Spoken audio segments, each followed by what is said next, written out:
Nu är vi på Sabbatsbergs sjukhus. Det här har tidigare varit det gamla kopiatorrummet, men är nu liksom våran teater. Loop är en dansföreställning för personer med flerfunktionsvariationer som vi har gjort liksom inspirerat av den habiliteringsformen som de jobbar med här på Sabbatsbergs sjukhus. Det är ganska abstrakt dansföreställning egentligen som jobbar med olika liksom, lager av sinnesstimulans på ett ganska liksom, långsamt och flytande sätt. Precis den här målgruppen, den är väldigt stor spann på olika funktionsnedsättningar, men den som Nathalie tillhör, det är verkligen, det måste vara väldigt anpassat. Bara det att den kommer ju nära.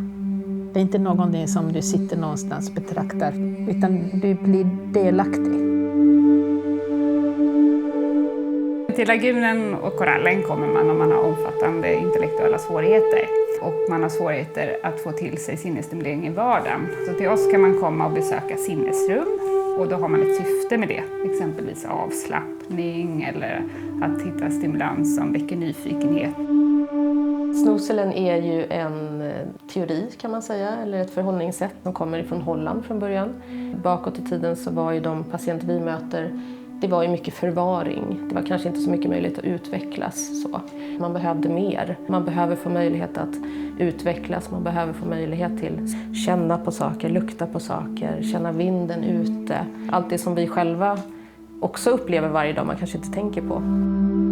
Ibland har man ju hört liksom att de ska lägga ner eller någonting. Det är ju hemskt för att det finns ju, var ska vi ta vägen? Var ska den här målgruppen ta vägen? Det finns ju ingenting.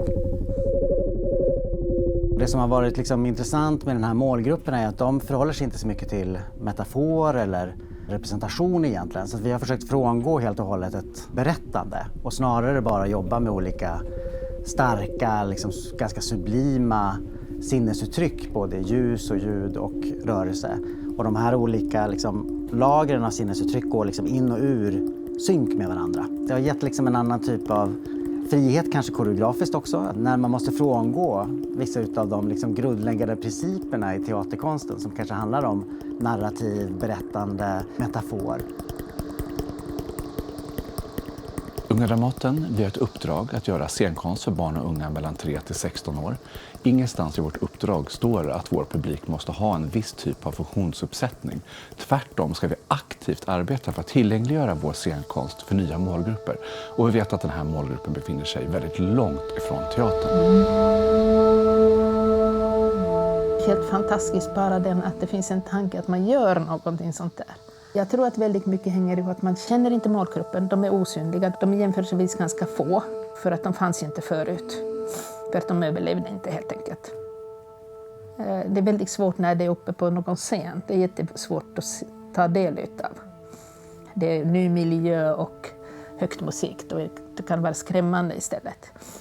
Här är liksom möjligheten att man börjar här, en bekant miljö. Och sen kan man ju liksom ta del av den i en ny miljö. Det skulle vara drömmen att det skulle vara kvar. Att man kunde gå och få del av det här kulturlivet. Vi har ju haft jättemånga som har blivit jättelyckliga över det här och bli inbjudna till Dramaten och känna att ja just det, vi kan ju komma dit också. Att det kommer att vara anpassat för dem. Men också att Dramaten har kommit hit. En miljö som är trygg för dem och där de liksom är bekanta och känner oss och så. Att få det anpassat här också.